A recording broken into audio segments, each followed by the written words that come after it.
Kalian tahu nggak sih apa itu hardware? Sini aku jelasin. Hardware atau perangkat keras adalah elemen dari komputer yang bisa kita pegang dan kita lihat.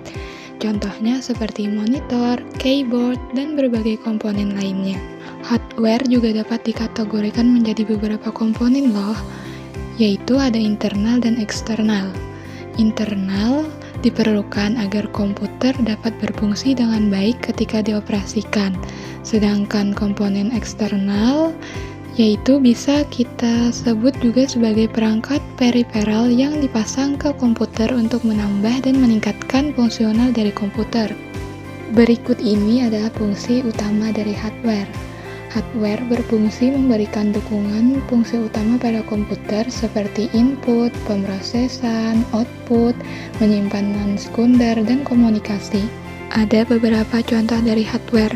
Pertama, motherboard, yaitu unit yang menampung pemrosesan pusat.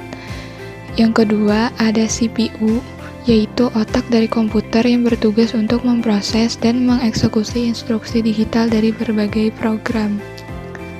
Ketiga, ada perangkat hard drive. Perangkat hard drive adalah ruang penyimpanan data secara permanen dan sementara. Keempat, ada keyboard, yaitu perangkat input yang menampilkan sejumlah huruf angka dan karakter standar. Kelima, ada kamera perangkat. Kamera perangkat bekerja dengan menangkap gambar secara visual dan mengalirkannya ke komputer atau melalui komputer ke perangkat jaringan. Berikutnya ada software. Apa sih yang dimaksud dengan software? Software atau yang disebut juga dengan perangkat lunak adalah kumpulan beberapa perintah yang dieksekusi oleh mesin komputer dalam menjalankan pekerjaannya.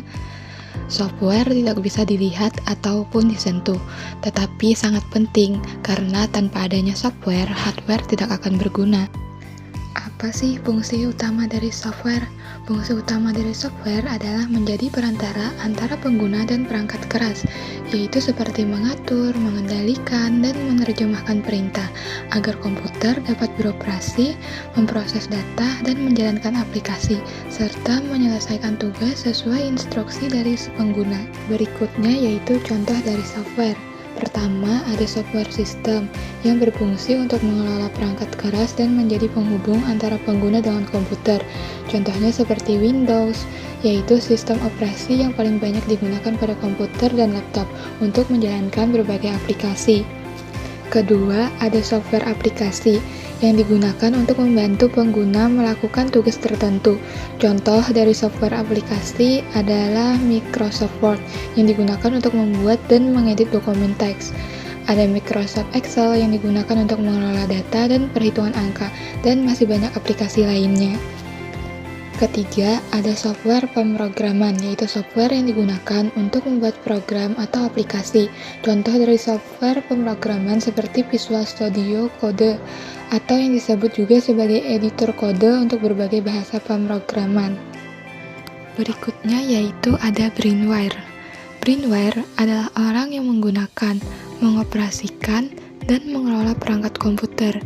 Brainware juga sangat berperan penting karena tanpa adanya orang yang menjalankan perangkat keras dan perangkat lunak tidak dapat digunakan secara optimal.